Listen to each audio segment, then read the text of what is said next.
Assalamualaikum warahmatullahi wabarakatuh. Teman-teman, marhaban bi syahri Ramadan.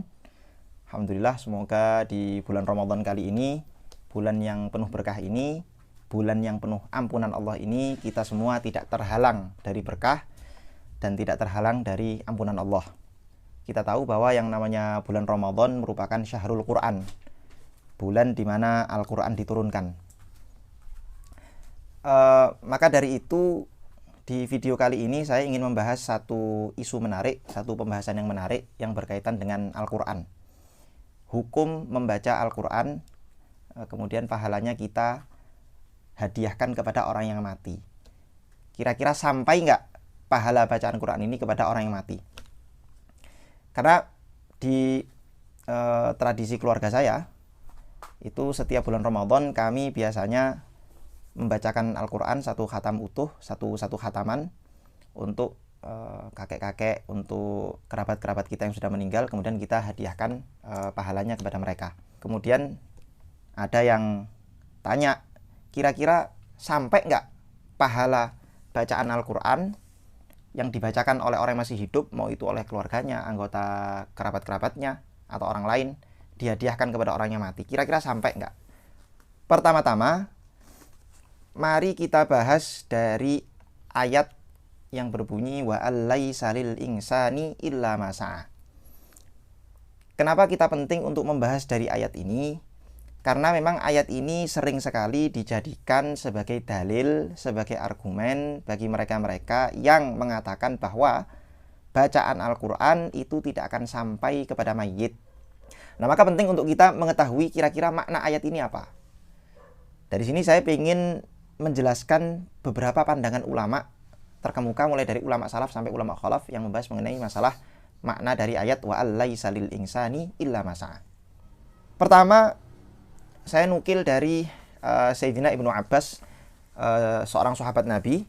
Beliau mengatakan bahwa ayat wa allaisa lil insani illa ma sa'a, ayat itu mansukh, telah dinasakh oleh ayat yang berbunyi walladzina amanu wattaba'athum dzurriyyatuhum biimanin alhaqna bihim.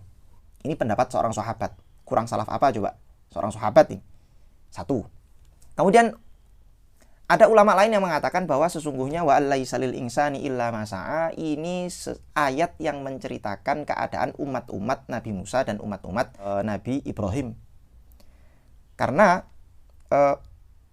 sebelum wa allaisa lil insani illa ma sa'a itu ada ayat yang berbunyi am lam yunabba bima fi suhufi Musa wa Ibrahim alladhi waffa alla taziru waziratu wizra ukhra wa allaisa lil insani illa ma sa'a. Jadi konteks ayat itu sedang membahas mengenai umat-umat Nabi Musa dan umat Nabi Ibrahim. Ada juga ulama yang mengatakan bahwa wa allaisa lil insani illa ma sa'a, kata-kata lil insan di situ itu khusus untuk orang kafir. Sehingga wa allaisa lil insani illa ma sa'a maknanya adalah orang kafir itu tidak akan mendapatkan manfaat dari orang-orang yang hidup. Khusus untuk orang kafir. Ini menurut sebagian ulama yang lain. Ini tadi adalah keterangan atau pembahasan, penjelasan mengenai makna dari ayat wa allaisa lil insani illa ma sa'a.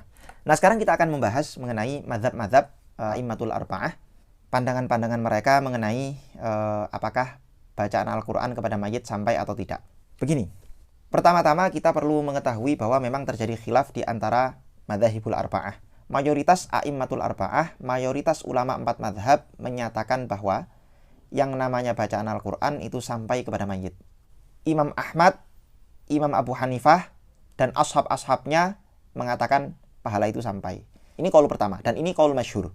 Maka Imam An-Nawawi dalam kitab beliau Al-Adhkar, beliau mengatakan waqtalafal ulama fi wusuli thawabi qiraatil Quran. Para ulama berbeda pendapat mengenai apakah pahala bacaan Quran itu sampai kepada mayit atau tidak. Tapi fal masyhur, pendapat yang masyhur min madhhab Syafi'i, dari madhab Syafi'i mengatakan annahu la yasil. Pahala bacaan Quran itu tidak sampai. Dalam madhab Syafi'i semacam itu. Cuman yang menjadi masalah, kita menemukan ada banyak sekali, atau bukan banyak ya, ada qaul-qaul Imam Syafi'i yang mengindikasikan bahwa bacaan Quran kepada mayit itu sampai.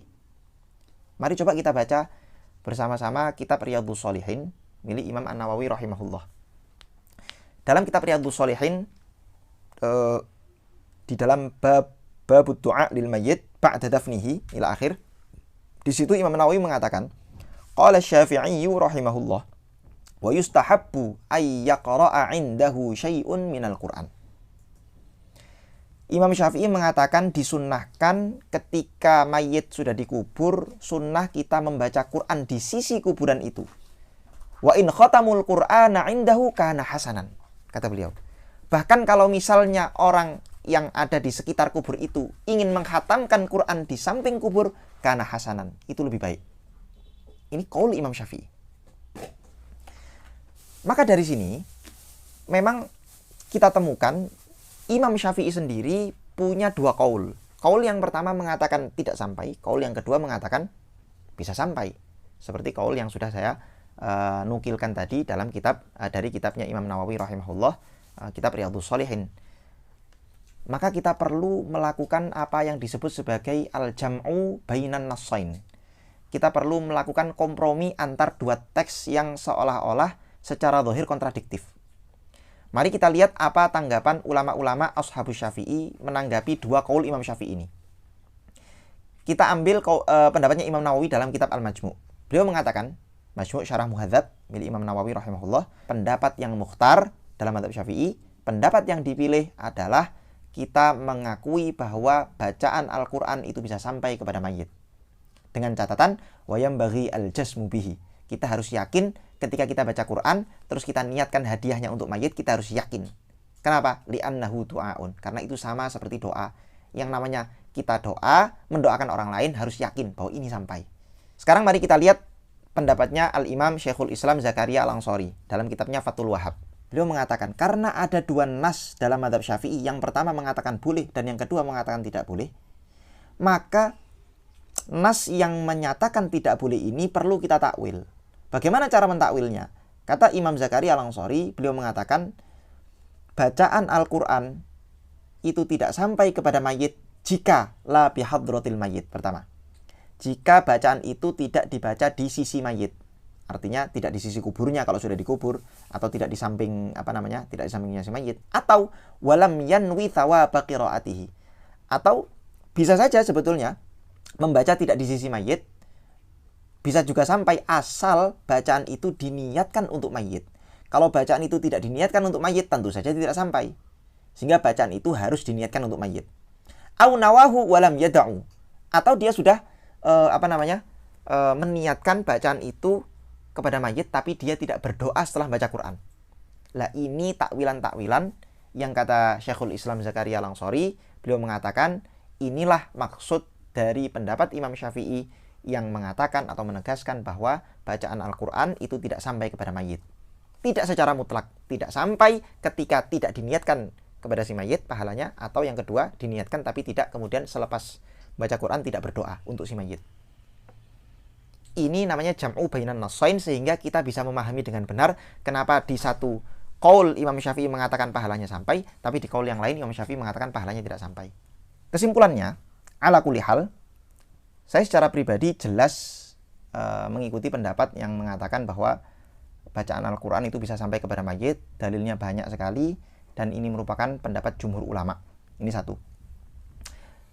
Hanya saja saya tidak menafikan khilaf.